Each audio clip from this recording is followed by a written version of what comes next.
사사기 말씀의 어떤 전체적인 주제를 좀 생각해 보자면 지금 방금 전에 읽은 우리 사사기의 맨 마지막 절 21장 25절의 말씀, 그때에 이스라엘의 왕이 없으므로 사람이 각기 자기의 소견에 옳은 대로 행하였더라. 이게 아마 사사기의 전체 주제일 것 같습니다. 여러분, 그런데 한글 성경으로 보면 사람들이 자기 소견에 옳은 대로 행동한 이유가 이스라엘의 왕이 없으므로 라고 원인이 나오는 것 같아요. 근데 사실 그렇지 않죠. 여러분, 이스라엘에는 왕이 없었을 때가 없었어요. 하나님이 왕이시니까. 근데 이스라엘이 왕이 없어서가 아니라 그들이 하나님의 말씀을 듣지 않고 그 뜻에 순종하지 않고 그저 자기 소견에 옳은 대로 행동하다 보니까 왕이 없는 것처럼 사는 거예요. 여러분, 사사시대 우리가 쭉 봐서 알지만 처음에는 좀 괜찮았어요. 믿음으로 살 때는. 근데 기드온을 기점으로 해서 뭔가 확 꺾이는 일들이 좀 있었습니다. 점점점 좋지 않은 일들이 결과로 나타났어요. 어제도 속장 모임 잠깐 하면서 우리 속장님들과 대화를 하다가 그런 이야기가 나왔어요. 사사기를 보면서 이러다가 말겠지, 이렇게 부패하다가 죄악을 하다 말겠지, 뭔가 반전이 일어나겠지 했는데 반전이 없더라는 거예요. 끝까지 죄악으로 치닫더라는 겁니다. 이게 사사시대의 결말입니다. 근데 여러분, 우리도 마찬가지예요. 우리가 그 사사기를 오늘 마지막으로 보고 또 이 사사시대라고 하는 것이 역사의 한 구간을 이야기하는 것 같지만 지금도 하나님의 말씀이 없이 자기 소견에 옳은 대로 살아가면 그 사람은 사사시대를 살고 있는 거예요. 여러분, 사사시대는 반전이 없습니다. 우리가 지금도 예수님을 믿는다 하지만 하나님의 말씀이 아니라 내 생각에 옳은 대로 살아가면 나는 사사시대를 살고 있는 것이고 내 인생에 반전은 찾아볼 수 없는 거예요. 참 안타까운 일이죠. 여러분, 갈수록 주님이 오실 날이 가까울수록 이 사사시대는 끊이지 않고 점점점 악으로 더 치닫는 일들이 많이 일어날 겁니다. 시대는 사사시대가 맞지만 우리 개인적으로는 사사시대를 끝내야 되는 거예요. 자기 소견에 옳은 대로 살지 않고 하나님 말씀대로 살아가야 되는 겁니다. 그래야 사사시대가 끊어지는 거예요. 지금도 예수 믿는 많은 사람들 중에 사사시대를 살고 있는 사람들이 많이 있어요. 하나님 말씀보다 자기 의견에 소중한 대로 살아가니까. 여러분, 우리는 더 이상 사사시대를 살아가면 안 됩니다. 복음의 시대를 넘어서 사도행전의 시대를 살아가야 되는 거예요. 성령님이 이끄시는 대로 구원받은 내가 어떻게 하면 구원의 열매를 맺을 수 있을까, 그 구원에 합당한 삶을 어떻게 살아낼 수 있을까, 우리가 그 사도행전의 삶을 살아낼 수 있어야 되는 겁니다. 여러분, 들어보셨겠지만 사도행전은 28장으로 끝났잖아요. 근데 우리가 사도행전 29장을 써내려가야 된다. 이제 한동안 그런 말들이 많이 있었는데, 우리가 주님 오실 날까지 사도행전의 29장을 우리가 써내려가야 된다는 거예요. 더 이상 사사시대를 살면 안 되는 겁니다. 그러기 위해서 오늘 우리가 사사기의 마지막 말씀을 보면서 내가 이제 정말 주님의 그 부르심 따라 하나님의 뜻대로 살아가기를 원하는데, 그러려면 나의 삶에서 사사시대의 그 옷을 벗어내야 된다는 겁니다. 그러니까 오늘 마지막 말씀을 보면서 사사시대의 특징이 뭔가, 오늘 우리가 몇 가지를 좀 살펴보고 나에게는 그런 특징이 남아있지는 않는가, 혹이 남아있다면 그런 것들을 벗어버리고 우리가 사사시대를 개인적으로 끝내야 된다는 거예요. 자, 오늘 본문의 이해를 돕기 위해서 우리가 이 본문의 상황을 좀 먼저 살펴보는데, 여러분, 사사기에서 그 사사가 끝난 것은 16장이었습니다. 마지막 사사기의 마지막 사사가 삼손이었어요. 삼손이 16장에서 죽습니다. 17장부터는 그냥 일반적인 일입니다. 개인적으로 가정에서 일어날 수 있는 일이에요. 사사기의 결말이 되는 부분의 원인 제국은 19장에서 나온 한 레위 사람, 그가 한 첩이 있었고 그 첩이 베냐민 지파의 불량배들을 통해서 죽음으로 돌아오게 된 그 사실을 놓고 그 한 레위인이 그 자기의 첩의 시신을 12덩이를 내서 각 지파에 보낸 그 사건으로 이 결말이 나오는 겁니다. 오늘도 그 내용에 이어지는 부분이에요. 베냐민 지파 한 지파와 이스라엘의 다른 11지파가 전쟁을 하게 되죠. 성경에 보면 11지파의 연합이다 말하지 않고 그냥 이스라엘 사람들이다 이렇게 이야기를 합니다. 그 전쟁에서 이스라엘 사람들이 베냐민을 이기죠. 완전히 멸절시켰습니다. 근데 다 죽은 줄 알았는데 20장 47절에 보니까 림몬이라고 하는 바위 곁에 베냐민 남자 600명이 살아있는 게 확인이 됐어요. 600명이 아직 숨어 있습니다. 근데 여러분 600명이 살아있던 어쨌든 같은 동족끼리 전쟁을 한다면 누가 이긴 것도 없고 누가 진 것도 없다고 그랬어요. 모두 다 패배자예요. 우리가 좀 적용을 시켜보면 여러분 우리 가정 안에서 다툼이 일어나고 미움과 정죄가 일어나면 여러분 이기는 사람이 없는 거예요. 모두 다 패배자예요. 교회도 마찬가지입니다. 교회 안에서 다툼이 있고 미움이 있고 분열이 있으면 누가 이기고 누가 지고 그런 게 없어요. 다 지는 거예요. 사단만 승리하는 겁니다. 그래서 저와 여러분이 가정과 또 교회와 또 우리의 어떤 관계 속에서 분열과 다툼의 상황들이 있을 때 그냥 내 소견에 옳은 대로 주장하지 말고 그 순간 내 마음에 성령님이 뭐라고 말씀하시는지 잠잠히 하나님을 바라볼 수 있어야 되는 겁니다. 주님이 주시는 말씀, 주님이 주시는 마음이 있으면 그때 그 말씀에 순종할 수 있어야 되는 거예요. 여러분 주님이 그렇게 말씀하시겠어요? 이번엔 꼭 이겨라. 이번에 부부싸움에서는 이겨야 돼. 그렇게 말씀하시겠습니까? 이렇게 한 교회에서 의견이 나눠졌는데 저번에는 네가 졌잖아. 이번엔 이겨. 주님이 그렇게 말씀하시겠냐고요. 온유한 마음을 주실 거 아니에요. 겸손한 마음을 주실 거 아닙니까? 그러면 그 말씀에 순종할 수 있어야 돼요. 그러면 모두가 다 그 마음을 가질 때 교회는 말씀으로, 믿음으로, 사랑으로 하나 되는 겁니다. 온유한 자가 땅을 기업으로 받습니다. 대립된 것에서 승리할 게 아니라 그 순간 내가 온유함으로 하나님이 주시는 기업의 놀라운 축복을 받으셔야 된다는 거예요. 하나님이 그것을 우리에게 얻게 하시려고 늘 말씀의 깨달음을 주시는 겁니다. 전쟁에 승리한 이스라엘 사람들이 11지파의 연합이 미스바라는 곳에 지금 모여 있습니다. 다 같이 모여 있어요. 모여 있는데 한 가지 맹세를 합니다. 그 맹세가 뭔가 했더니 우리와 대적했던 저 한 지파, 베냐민 지파, 우리가 다 멸절시킨 줄 알았는데 한 600명의 남자가 남아 있는데 저 600명에게는 절대로 우리의 딸들을 주지 않겠다. 저들과 절대 결혼시키지 않겠다라고 하는 한 가지 맹세를 합니다. 여러분 그게 오늘 본문 1절입니다. 1절 말씀 보시겠습니다.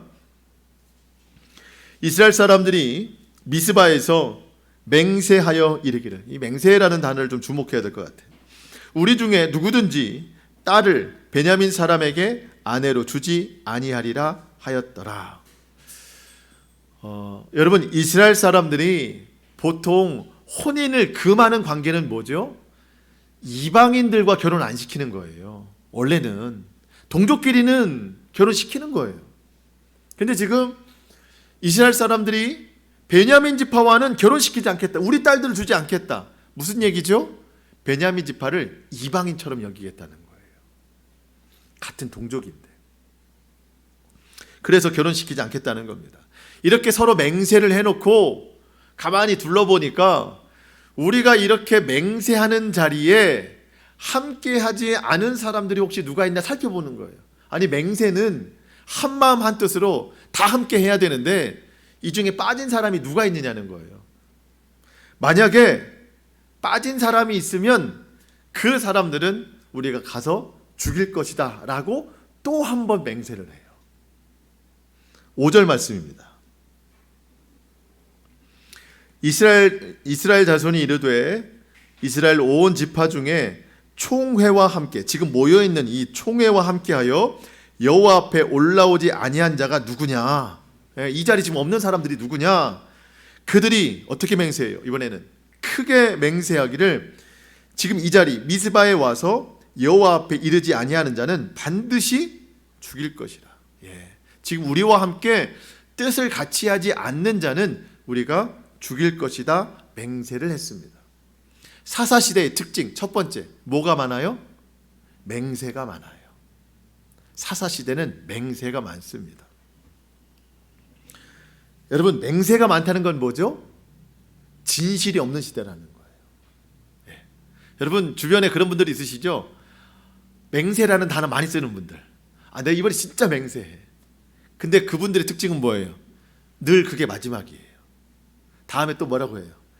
이번에는 진짜 마지막이야. 내가 맹세한다니까. 며칠 있다가 그땐 그랬는데 이번 해가 진짜 마지막이야. 맹세하는 사람은 늘 그때가 마지막이에요. 왜 이렇게 맹세하죠? 진실이 없어서 그래요. 거짓이 만연되어 있으니까. 시대 자체가 그렇습니다. 사사시대는 진실이 없어요. 왜? 사람마다 자기 소견에 옳은 대로 하니까. 자기 의견이 옳다고 주장하니까 진실이 없어요. 그 사람만 옳은 게 아니라 다른 사람도 자기 소견에 옳고, 세 번째 사람도 옳고, 100이면 100 다 자기 소견에 옳으니까 서로 진실이 없는 거예요. 자기 의견만 중요하니까. 그러다 보니까 맹세가 많아집니다. 이 맹세는 결국 자기 자신을 올무에 빠뜨리는 결과를 냅니다. 오늘 내가 맹세했다면 그 맹세가 내일 나를 또 올가매는 거예요. 그러면서 다른 맹세를 계속 경신해 나가는 거죠. 마지막이라고 하면서. 혹시 마음속에 나는 맹세 같은 거 잘 안 하는데 라고 생각하실 수 있지만, 제가 이 맹세라는 단어를 써서 그렇지 꼭 맹세가 아니어도 내 소견에 옳은 대로 주장한다면 여러분 그게 맹세예요. 내가 어디 가서 내가 생각한 것을 끝까지 주장한다? 그럼 그게 맹세예요. 나만 주장하는 게 아니라 다른 사람도 주장해요. 그러면 거기서 선한 것이 나올 수가 없어요. 사람이 자기 소견에 옳은 대로 하니까 분쟁이 일어나고 전쟁이 일어나는 겁니다. 왜 그런 결과가 있죠? 하나님의 말씀이 없기 때문에. 여러분, 모든 것의 기준은 하나님의 말씀입니다. 하나님의 말씀이 없으니까 맹세가 많아지고 자기 주장에 옳은 대로 사람들이 살아가니까 분열과 전쟁이 많아지는 겁니다. 여러분, 오늘 나의 삶에 하나님의 말씀이 없다. 그래서 내 소견에 옳은 대로 주장한다. 그러면 여러분, 맹세가 많은 인생이고 그 인생이 바로 사사시대라는 거예요. 우리 예수님도 이 맹세에 대해서 아주 강력하게 금하시는 말씀을 우리에게 주셨어요. 마태복음 5장 34절 이하에 보면, 나는 너희에게 이르노니 도무지 맹세하지 말지니 하늘로도 맹세하지 말라. 이는 하나님의 보좌임이요. 여러분, 하나님의 이름을 걸고 맹세하지 마세요. 그거 못 지킨다는 얘기예요. 지금은 내가 너무 진실한 것 같지만 사람은 맹세 못 지킵니다. 하나님의 이름을 욕되게 하는 거예요. 땅으로도 맹세하지 말라. 예루살렘으로도 맹세하지 말라. 내 머리로도 맹세하지 말라. 이는 내가 한 터럭도 희고 검게 할 수 없습니다. 여러분, 우리가 머리카락 하나도 희거나 검게 할 수 없다는 그런 연약한 존재인데 어떻게 맹세를 지키고 사느냐는 겁니다. 그러면서 주님이 마지막 주시는 교훈의 말씀이, 너희 말은 옳다 옳다 아니다 아니다 하라. 이에서 지나는 것은 악으로부터 나오는 것이다. 그냥 어떤 의견을 낼 때 저는 이게 옳은 것 같습니다. 아니면 이거는 아닌 것 같습니다. 그 정도만 얘기하라는 거예요. 거기에서 지나는 것은 악으로부터 나오는 거다. 아니, 내 말이 맞다니까 하면서 맹세하고 주장하면 그때부터는 그 사실이 아니라 내 마음으로부터 악이 출발한다는 거예요. 나만 그런 게 아니라 모든 공동체가 다 그러면 그때부터는 전쟁이 일어나는 거예요. 그때부터 사사시대가 일어나는 거예요. 여러분, 그래서 우리가 주장하려고 하지 말고 옳다 아니다 말씀으로 잘 분별해서 거기까지가 내가 하는 거라는 거예요. 그 다음부터는 성령님께 맡겨드려야 된다는 겁니다. 저와 여러분이 그래서 늘 말씀이 기준이 되어야 되는 겁니다. 그리고 기도가 있어야 돼요. 내가 뭔가를 앞서려고 하면 기도로서 나를 절제시킬 수 있어야 된다는 거죠. 여러분, 말씀과 기도로서 우리가 좀 바른 삶을 잘 살아나갈 수 있기를 축복합니다. 이스라엘 사람들은요, 이렇게 뜻없는 열정으로 맹세가 많아요. 늘 맹세합니다. 근데 여러분 어때요? 시간이 좀 지나고 나니까 맹세했던 것도 다 풀어지고, 또 원수로 생각했던 그 베냐민 지파도 좀 안쓰럽게 여겨져요. 그렇잖아요, 여러분. 예. 뭐 부부싸움하고 가정에서 어떤 일이 있어도 시간이 지나면 불쌍해 보이고 안쓰러워 보이고, 여러분 그렇잖아요. 같은 거예요, 지금. 같은 동족에게 전쟁을 치르고 그들을 막 진멸하듯 짓밟아 놓은 것도 안쓰러움으로 남습니다. 눈물을 흘려요. 근데 이스라엘 본인들이 그렇게 해놓고 그 원인을 하나님께 찾는, 또 이 이해 안 되는 행동들을 또 하고 있어요. 여러분 2절과 3절입니다. 백성이 베델에 이르러 거기서 저녁까지 하나님 앞에 앉아서 큰 소리로 울며 이르되, 이스라엘의 하나님 여호와여, 어찌하여 이스라엘에 이런 일이 생겨서 오늘 이스라엘 중에 한 지파가 없어지게 하시나이까 하더니. 여러분 이게 사사시대의 특징입니다. 이런 표현 좀 그렇지만 일은 내가 다 저질러 놓고 감당은 하나님 보고 하라는 거예요. 아니 지금 전쟁 누가 했죠? 사람들끼리 했잖아요. 이스라엘 사람들끼리 베냐민과 전쟁을 해서 거의 진멸시키듯 해놨습니다. 그래놓고 뭐까지 했어요? 우리 딸들은 절대 두지 않겠다. 그래놓고 시간이 좀 지나서 마음이 좀 풀어지니까, 하나님 왜 그러셨어요? 하나님 어찌하여 이렇게 하셨습니까? 어떻게 이스라엘 한 지파가 없어지게 하십니까? 이게 사사시대. 여러분 우리 이럴 때 있죠. 예. 내가 일 다 저질러 놓고 하나님 이렇게까지 하시면 어떻게 합니까? 그러면서 막 눈물을 흘려요, 이스라엘 사람들이. 여러분 이게 회개의 눈물이 아닙니다. 그냥 자기 동족에 대한 아픔의 눈물인데 막 눈물을 흘리면서 마음이 안쓰러워지는 거예요. 근데 여러분 우리가 눈물에 속으면 안 됩니다. 이 눈물은 회개의 눈물이 아니에요. 그냥 아파서 우는 눈물 정도예요. 인간적으로, 육체적으로. 자기 소견에 옳은 대로 행동하는 사람들은요, 자기 죄를 알지 못해요. 이미 자기 소견에 옳은 대로 행동했으니 자기는 죄가 없다고 생각하는 거예요. 하지만 벌어진 상황이 안타까우니까 그거 보고 눈물 흘리는 거예요. 그 눈물 때문에 자기가 스스로 위안을 받는 겁니다. 나는 그래도 여전히 양심이 살아있다. 여러분 눈물이 내 죄를 씻어주는 게 아닙니다. 내 죄는 오직 예수 그리스도의 보혈로만 씻음 받을 수 있는 거예요. 아무리 울어도 못하는 거예요. 그 눈물 때문에 속으면 안 되는 겁니다. 그 눈물이 내 믿음이 아니에요. 그냥 동정심이죠.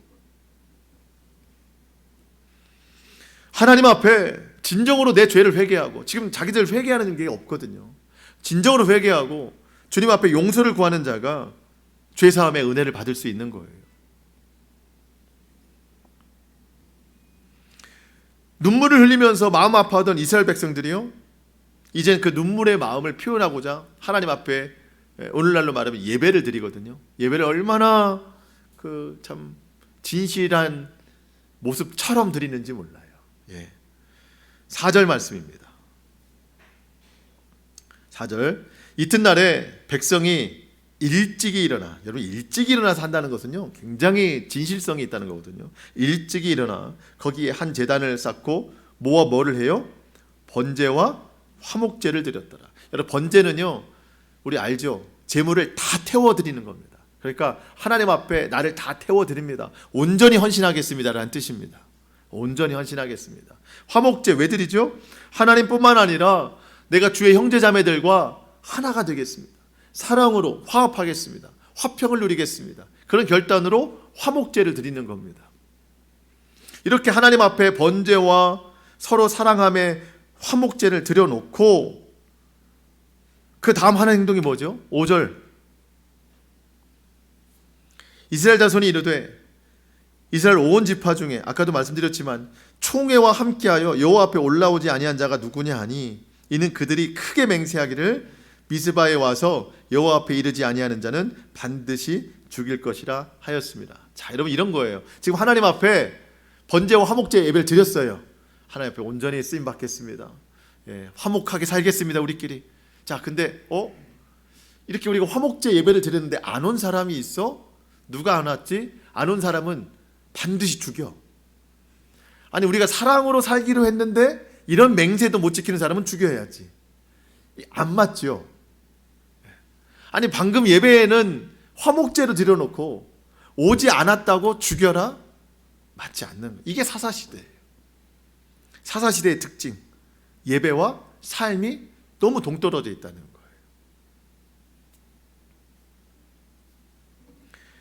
예배는 얼마나 형식적인지 몰라요. 아침에 일찍이, 여러분, 번제를 드리는 것은요 보통 시간이 오래 걸리는 게 아닙니다. 짐승 한 마리를 통째로 다 태우는 거예요. 얼마나 오래 걸리겠습니까? 화목제, 여러분, 물질로 하나님 앞에 올려드리는 거거든요. 재물이 많이 들어가는 거예요. 그만큼 헌신하는 거예요.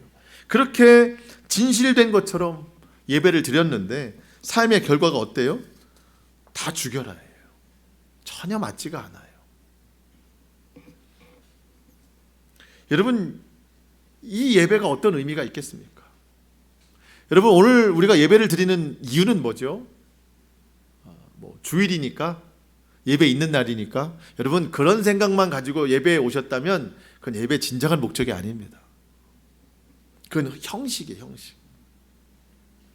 예배는 나를 구원하신 하나님, 그 아버지 하나님이 나의 왕이 되시고 내 삶의 주인이 되시기 때문에 그분께 내가 올려드릴 수 있는 것 중에 가장 최고의 것이 예배이기 때문에 오늘 내가 그 마음으로 하나님을 예배하는 겁니다. 그리고 하나님 주시는 은혜와 말씀, 성령이 있어요. 여러분, 우리가 또 일주일을 살아가야 되는데 내 영혼이 허덕이면 우리는 세상의 것을 자꾸 붙잡고 살아가요. 공허한 인생이 됩니다. 일주일 동안 내 영혼이 공허하지 않도록 하나님이 주시는 은혜, 하나님이 주시는 말씀을 채우는 시간이에요. 예배 드려놓고 당장 죽이자 하는 형식적인 예배는 안 되는 거예요. 예배를 통해서 화목제를 우리가 드렸으니 살자 하면 화목제에 합당한 삶을 일주일 살아내야 되는 거예요.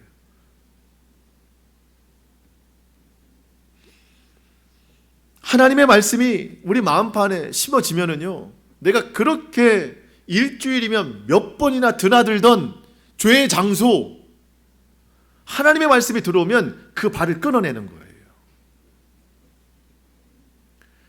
내 손의 욕심, 내 손의 정죄함 얼마나 많습니까? 일주일 동안 내가 그러고 살았는데 오늘 주일 하나님의 말씀을 들으면 내 욕심과 정죄함이 가득했던 내 손을 끊어내는 거예요. 그런 정죄함을 끊어내는 게 하나님의 말씀이라는 거예요. 능력이 나타나야죠. 우리 입술에, 마음에, 생각에 이 범죄함이 얼마나 많습니까?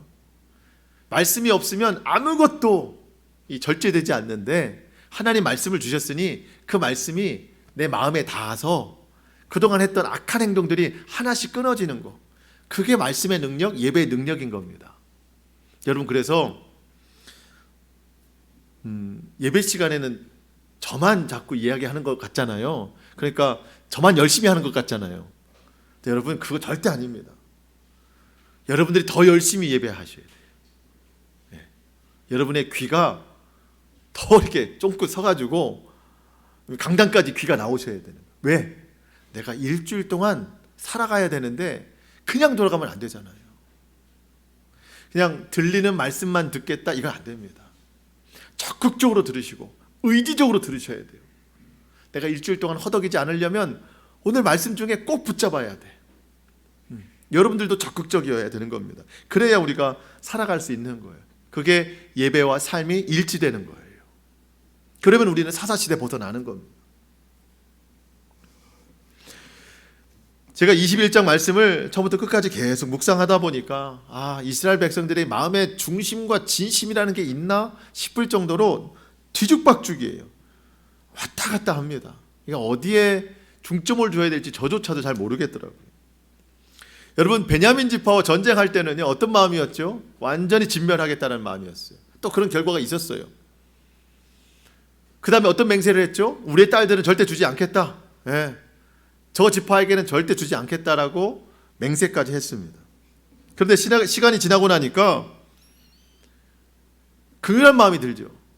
아니, 이스라엘은 12지파가 있어야 완전하게 되는 건데 그 중에 한 지파가 없어지면 이 틈이 생기는 거다. 완전한 이스라엘이 아니다. 그래서 마음이 아파지는 거예요.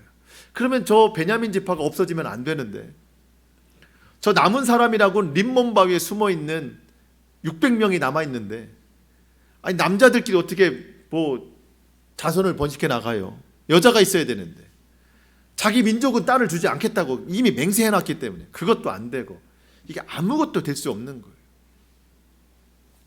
6절 7절입니다.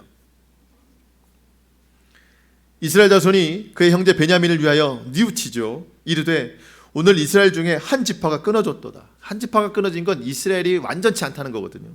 7절 그 남은 자들에게 600명에게 우리가 어떻게 하면 아내를 얻게 하리요? 우리는 이미 전에 여호와로 맹세하여 우리 딸을 그들의 아내로 주지 않기로 했다. 방법이 없다는 거예요. 섣부른 맹세 때문에. 근데 그 중에 누군가 좋은 아이디어라고 하나 툭 내놓습니다. 그게 뭐냐? 어떤 아이디어냐? 했는데 잘 생각해요. 이게 좀 복잡해집니다. 잘 들으셔야 돼요. 이스라엘이 2개의 맹세를 했습니다. 딸들을 주지 않겠다.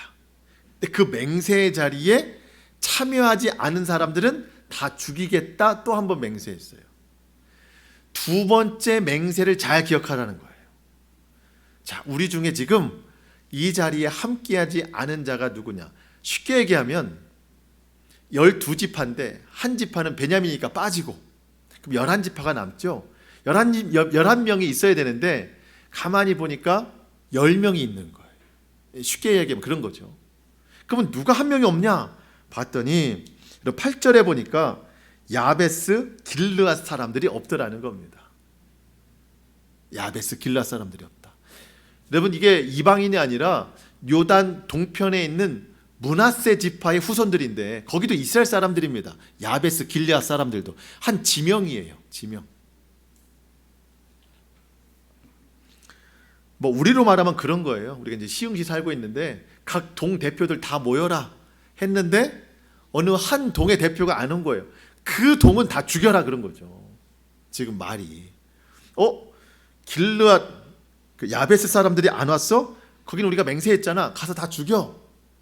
그래서 10절에 보니까 12,000명 12,000명의 군사를 파견해서 야베스 길르앗 사람들을 다 죽입니다. 근데 한 가지 명령이 있었어요. 그 중에 남자와 동침하지 않은 여자들은 다 데리고 와. 왜? 부인을 삼아야 되니까. 600명에. 그 방법을 택한 거예요.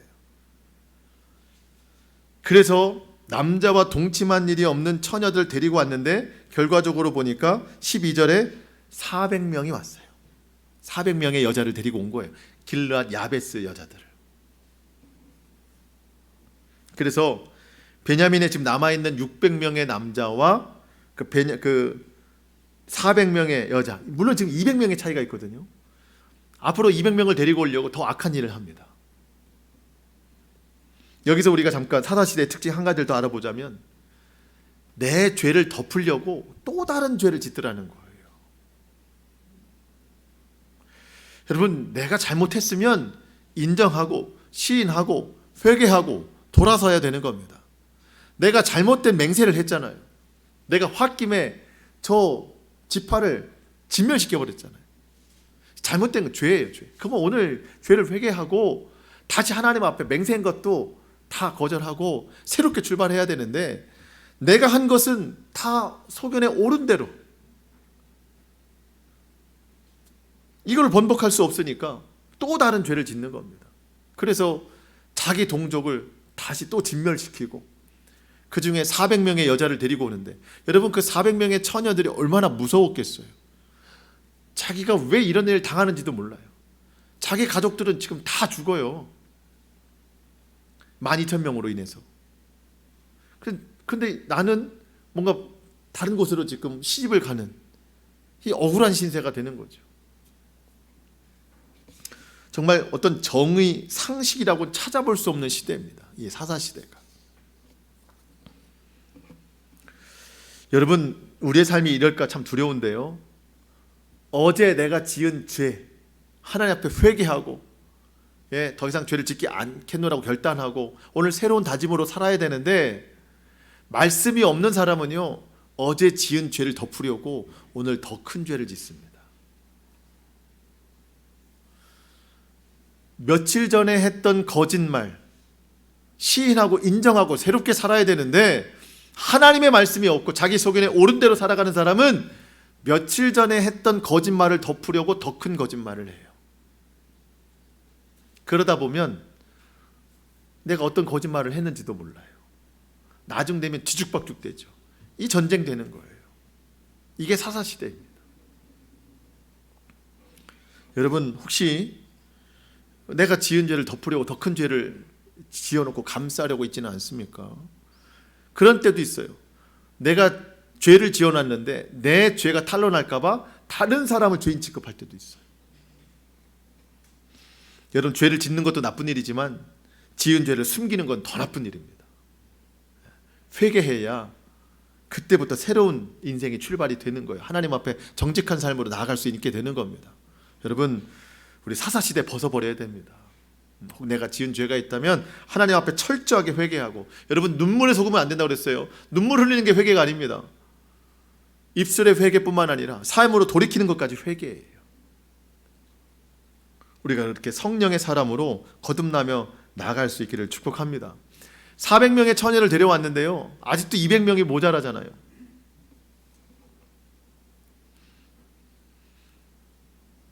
(200명을) 더 채우기 위해서 더 악한 일을 합니다.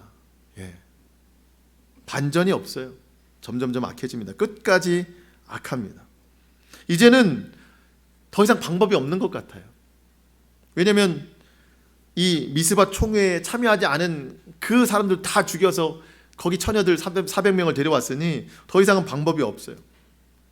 그러다가 누가 또 아이디어를 하나를 냅니다. 19절에 보면 실로라는 지명 이름이 나오거든요. 실로.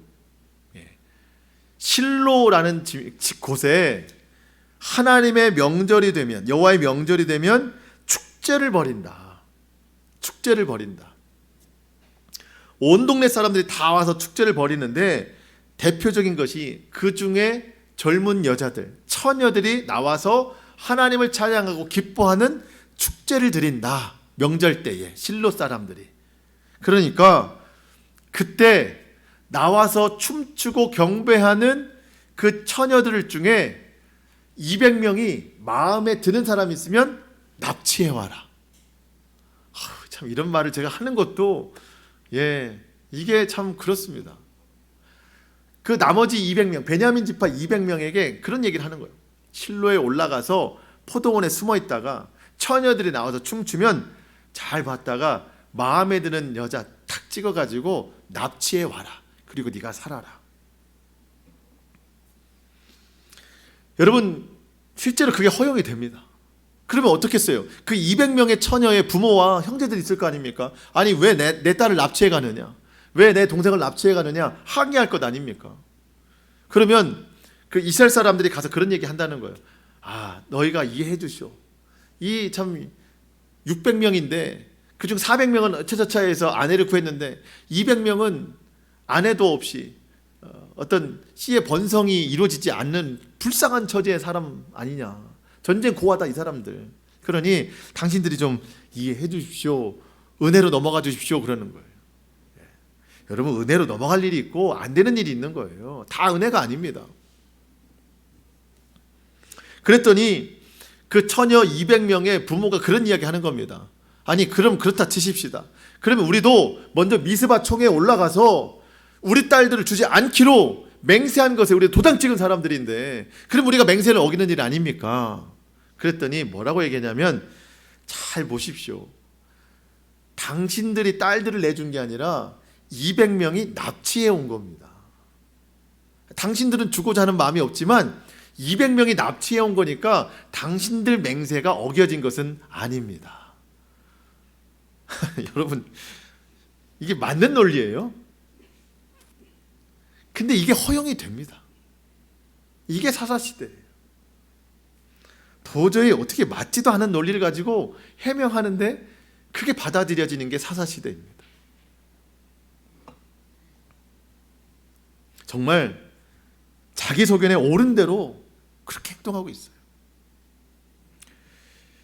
여러분, 이 전체적인 일의 시작이 뭐였죠? 한 레위 사람의 첩의 죽음의 사건입니다.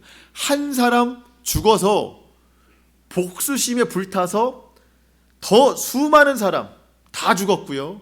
한 여인의 가련한 삶을 보상하기 위해서 600명의 여인들이 끔찍한 일을 당하고 그 일에 동참하고 있는 거예요, 지금.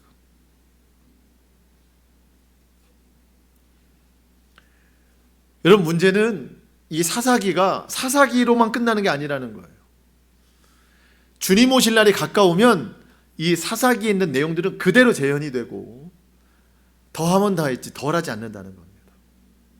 갈수록 무법한 시대예요. 여러분, 지금도 사사시대예요.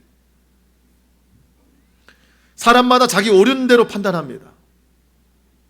더 두려운 일은 예수님 믿는 사람도 자기 옳은 대로 판단하고 살아간다는 거예요.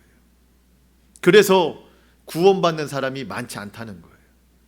좁은 문, 좁은 길이라는 게 그런 뜻이에요. 여러분, 우리는 우리 소견에 옳은 대로 살아가는 사사시대를 빨리 벗어나야 됩니다. 우리에겐 왕이 있어요. 하나님 말씀대로 살아가야 되는 겁니다. 갈수록 자기 소견에 옳은 대로 판단하고 행동하고, 그래서 다툼과 분쟁과 시기, 질투가 많아집니다. 정죄와 범죄가 많아집니다. 여러분, 우리도 그런 시대를 살아갈 수밖에 없는데, 여러분 꼭 기억하십시오. 그리스도인들은 같은 시대를 살아가지만 같은 세대를 사는 것은 아닙니다. 시간의 흐름은 같지만 정신적으로는 같은 영향을 받고 살지는 않는다는 거예요. 저와 여러분은 달라야 됩니다. 우리 그리스도인이에요. 거룩해야 됩니다. 구별되게 살아야 됩니다. 이 어둠 속에서 빛이 되어야 됩니다. 주님이 십자가로 우리를 구원해 주셨으니 우리도 내게 주신 십자가를 가지고 이 세상의 구원을 향해 나아가야 된다는 거예요. 이것이 사사시대를 떠나는 사도행전적인 삶이라는 거예요. 오늘 주신 말씀 정리하면서 말씀을 마치려고 하는데요. 자, 첫 번째, 맹세가 많은 시대라고 그랬습니다. 저와 여러분, 맹세하지 않고 주장하지 않고 하나님 말씀대로 살아가기를 축복합니다. 예배의 말씀이 너무 큰 차이가 있다고 그랬어요. 사사시대는. 저와 여러분은 예배와 삶이 동일해야 됩니다. 오늘 드린 예배, 오늘 들은 말씀 삶으로 그대로 나타낼 수 있기를 축복합니다. 하나님 뜻 순종하면서 주님 말씀대로 내 소견에 옳은 것을 다 포기하고 주님 뜻대로 살아가기를 원합니다. 잘못한 것 회개해야 돼요. 삶으로 돌이켜야 사사시대가 끝나는 겁니다. 오늘 주신 말씀, 이 말씀으로 다시 한번 우리가 결단해서 우리 개인적인 사사시대를 끝내고 성령의 시대, 사도행전적인 그런 삶을 향해 나아가는 저와 여러분의 모든 삶이 될 수 있기를 주님의 이름으로 축복합니다. 아멘. 우리 기도하겠습니다.